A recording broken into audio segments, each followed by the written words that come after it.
जो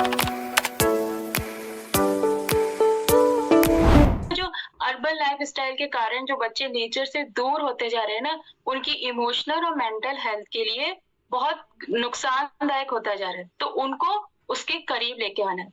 फिर आता है वैल्यूज और कैरेक्टर बिल्डिंग।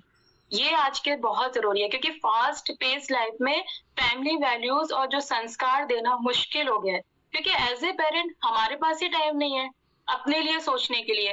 तो बच्चे ऐसा लग रहा है ना, बस पल रहे हैं, हम लोग पाल नहीं रहे हैं, वो पल रहे हैं, क्योंकि हम लोग हो गए इतने बिजी। बट कि आज के समय में अब जागने का समय आ गया है, हमें बच्चों को पालना है, ठीक है ना। तो पल तो जानवरों के भी बच्चे जाते हैं, लेकिन हमें जो एक गॉड गिफ्ट है कि हम इस रूप में आए हैं, और हमें जो गॉड गिफ्ट मिला है, वरदान मिला है पेरेंटिंग का ना, उसको हमें बहुत अच्छे से फॉलो करना है ना। तो ये पॉसिबल कैसे है? होलिस्टिक पेरेंटिंग के थ्रू आप इसको पॉसिबल कर सकते हैं, क्योंकि आज जो इन्वायरमेंट हो गया है, गैजेट्स हो गए, सोशल मीडिया में माइंडफुल जो पेरेंटिंग है ना, वो बहुत जरूरी हो गई है, क्योंकि आज के समय में ये सब चीजें छूटती जा रही हैं। बच्चों को मीडिया का इतना एक्सपोजर हो गया है कि उनको जो बातें नहीं भी पता होनी है वो सारी पता हो रही है, और उन सब से हम कैसे उनको हटा सकते हैं, वो उस बारे में अब हम बात करेंगे। जैसे प्रिंसिपल्स ऑफ होलिस्टिक पेरेंटिंग, उनके प्रिंसिपल्स क्या है होलिस्टिक पेरेंटिंग के? सबसे पहला है कनेक्शन ओवर कंट्रोल। कंट्रोल से ज्यादा आपको अपने बच्चों के साथ में कनेक्शन बनाना है। कंट्रोल नहीं करना है कि एज ए पेरेंट हमें बच्चों का कंट्रोल होना चाहिए, हम जो बोले उनको वो ही करना चाहिए, बैठने के लिए बोले तो बैठ जाएं, ऐसा नहीं है। आपको कनेक्शन ओवर कंट्रोल रखना है ना। कनेक्शन बनाना है बच्चों के साथ में, बच्चों के साथ एक लविंग और अंडरस्टैंडिंग कनेक्शन बिल्ड करना है, उनकी बातें सुनना है, उनके इमोशंस को समझना आज की पेरेंटिंग का सबसे जरूरी। अभी तो तुम्हें सब कुछ मिल रहा है ना, हमें तो ये सब अवेलेबल ही नहीं था, तो उसमें उनकी कोई गलती नहीं है। और जो बच्चों का मन होता है ना, वो चीजें उनके मन में रह जाती हैं। तो ये हमें बिल्कुल बोलना बंद करना पड़ेगा, क्योंकि बच्चों के इमोशनल डेवलपमेंट और उनकी ओवर वेलबींग के लिए बहुत जरूरी है। हम क्या बोल रहे हैं वो डिपेंड करता है कि हमें उनसे किस तरह से बात करनी है। अगर उन्हें सही इमोशनल गाइडेंस और सपोर्ट मिलेगा ना, तो वो सिर्फ अपने इमोशंस को समझना, बल्कि उन्हें सही तरीके से एक्सप्रेस करना भी वो लोग सीख जाएंगे। ओपन कम्युनिकेशन को इनकरेज कीजिए। क्यों जरूरी है ओपन कम्युनिकेशन? क्योंकि जब बच्चा अपनी बातें फ्रीली आपसे शेयर करेगा ना, तो उसका इमोशनल स्ट्रेस कम होगा और वो अपनी फीलिंग्स को बेटर समझ पाएगा। उसको कभी भी डर नहीं होना चाहिए कि मैं अपने पेरेंट्स से ये बात नहीं बोल सकता हूँ। ओपन कम्युनिकेशन रखिए कि आपके साथ कुछ भी हो, आप आके मुझसे बात कीजिए, ठीक है। और मतलब उसको बोल दीजिए, कुछ भी सही गलत हो, कुछ भी हो, आप पेरेंट्स से मत डरिए, आप सबसे पहले आके उनको बताइए।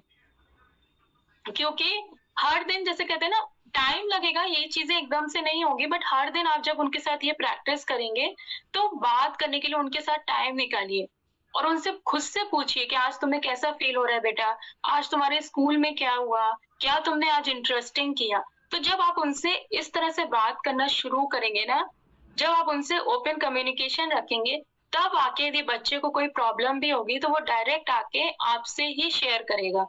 मेरे बेटे का भी ऐसे था, स्कूल से आते ही सब कुछ तुरंत बताती थी, एक एक चीज, किसके टिफिन में क्या आया वो भी वो मुझसे शेयर करती है। क्योंकि हम लोग, मतलब मेरी आदत है बात करने की, तो मैं उस समय ये जरूर से करती थी कि वो अपने इमोशंस को जरूर से एक्सप्रेस करें। और शायद इसी वजह है ना, अपना आप जो खाने का चार्ट बनाते हो, जो भी आप खा रहे हो, तो आपको पता रहेगा आपने कब क्या अपने मुंह में डाला। उसी तरह बच्चों के साथ में फीलिंग्स चार्ट बनाइए, अपनी फीलिंग्स को लिखिए, उसमें लिख दीजिए वहां पे चार्ट में कि सैड, हैप्पी, है ना, और गुस्सा, एंगर। तो और वो बच्चों को बोलो कि जिस दिन भी आपको बेटा ऐसा फील हो रहा है, आप वहां पे आके टिक करो, तो आपको पता चलेगा कि आप कितना बार गुस्सा कर रहे हो, या कितनी बार आपने अपने पेरेंट्स की डिसरिस्पेक्ट करी, या आपने कितनी बार रियल में आप खुश हुए। तो ये हमें करना ही पड़ेगा, ये आज की रिक्वायरमेंट है, करना पड़ेगा ये बच्चों को, यदि आपको इमोशंस के साथ में हैंडल करना है ना आगे वाली लाइफ। क्योंकि अभी से आप सोचिए इतनी लाइफ टफ हो गई है।